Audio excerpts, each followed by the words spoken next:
InSanity. Have you ever loved someone so much that you just know it will work? That happened to me, except it didn't work. When I first saw her, I predicted that we would be friends. And we were, although I never knew that she actually had feelings for me. A couple of months passed, and something happened. I couldn't stop thinking about her. One of my close friends, I'll call him L, kept telling me things she was saying when I wasn't around. I was intrigued. And then, in love.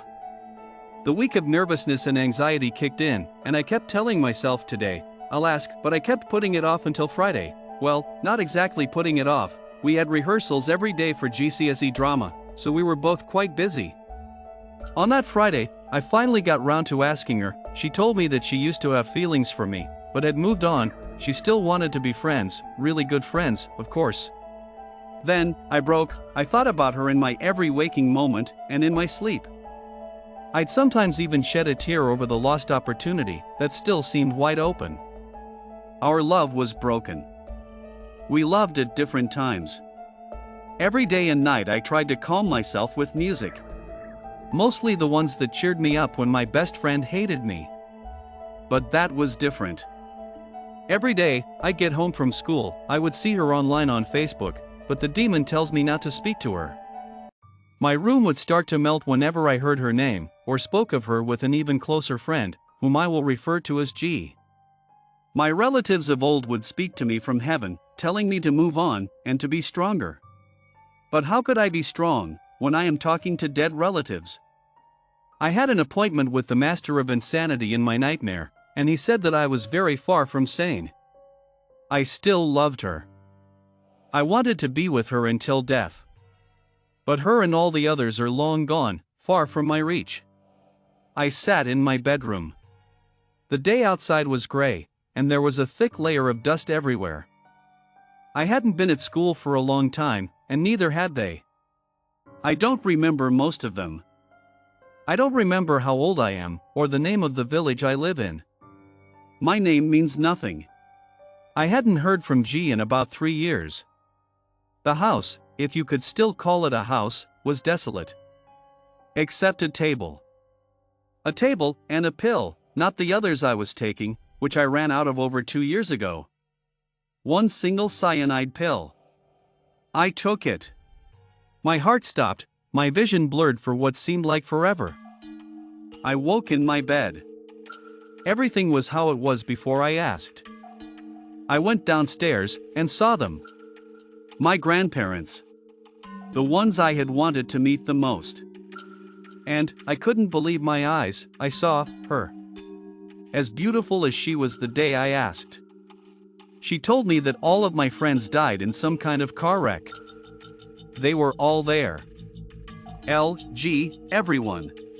Even my sister and parents. I realized at last. I was home. And free. Lights went out. The room around me was nothingness. Something was wrong. Only the bones remained of the ones I love. I love nobody. That girl means nothing to me now. All anyone would do to me was neglect me. Shout at me. Hurt me, sometimes. In every way. Until I just snapped. All I ever wanted was love. The rats scurrying around in the pools of mine and others' blood were good company. Also made for a half-decent meal if I was really hungry. Then one day, it was all screaming, screaming, screaming, screaming. All of them were supposed to stay how I'd left them. Dead. But I quickly found out you could not kill what was already deceased, and when they came for me, banging on the door, a cacophony of moans and shouts, and cries of anguish. Enough. I tried everything to get away. Cyanide. Slitting my wrists, hanging myself. I had tried in every way to kill myself, but all I could feel was immense pain of the death, only to wake up where I started. Alive. So sadly, alive. Nothing can live without a brain. Not even me.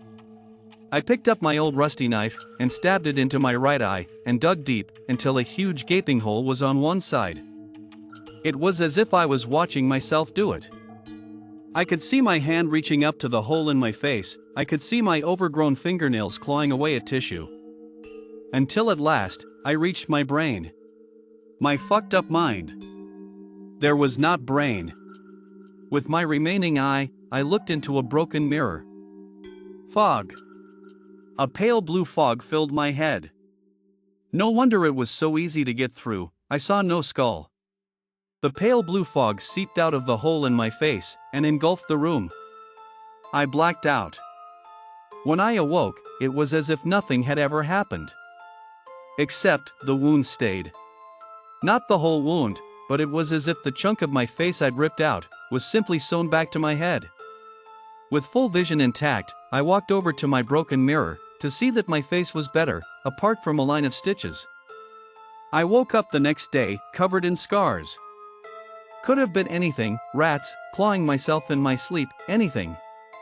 I could feel something leaking from my eyes. Not tears. Not blood. But the pale blue fog that was in my head.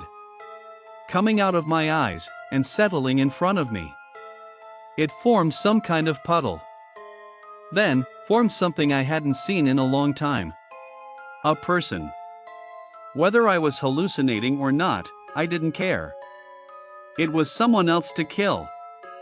But I didn't want to kill it. I wanted it to help me. It stepped over to me, and put a hand on my shoulder. It spoke. All this started because one person put you down.